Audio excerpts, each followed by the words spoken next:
The second to last day of the trip would also be the longest day of the trip, and for me, the hardest and most frustrating. Not because anyone did anything, they were all great, and actually the first half of the day went very well as we made our way along the eastern coast down to Pemaquod Point to visit the Pemaquod Lighthouse and have some lunch. There we would also hook up with Joe again, share another meal, and ride for a little while.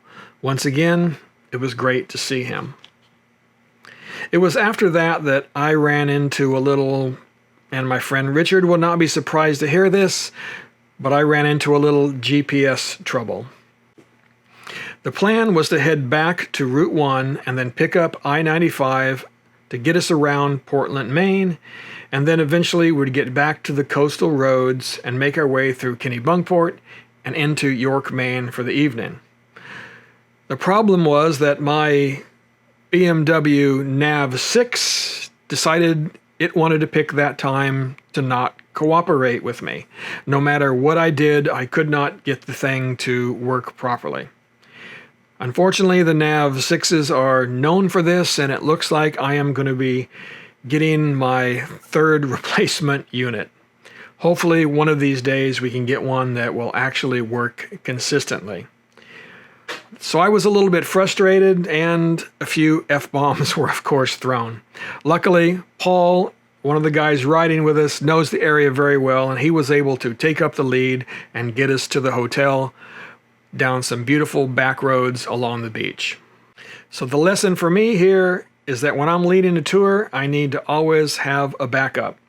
Fortunately, in this case, Paul was my backup.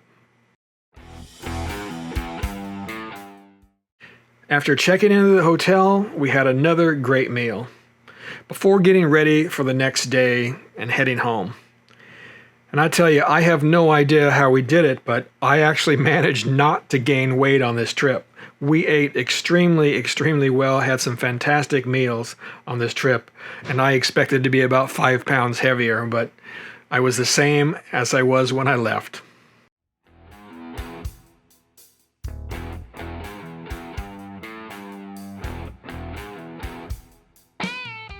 Good morning. It is now the day that we dread and also that we look forward to, and that is the final day of our tour in which we're going to get on the highway and head home. So right now I am in York, Maine, sitting here on the lawn of the Anchorage Inn Hotel, looking out on the Atlantic Ocean. So I think this is a fitting way to end this trip nice and peaceful before everybody gets up and we start getting our gear back on the bikes to head home.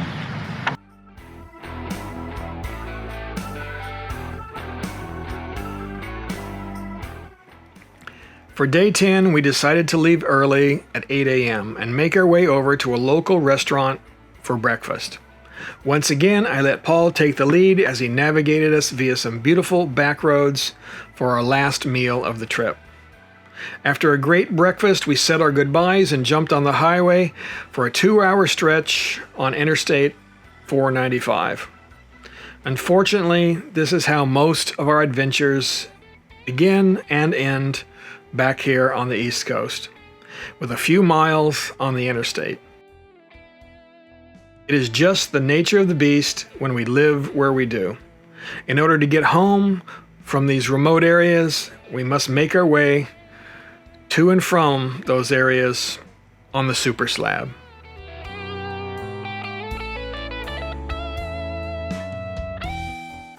All in all, we had a great trip. Got to hang out with some amazing people, see some beautiful, beautiful places, and ride some great and fantastic roads. I can't wait to do it again.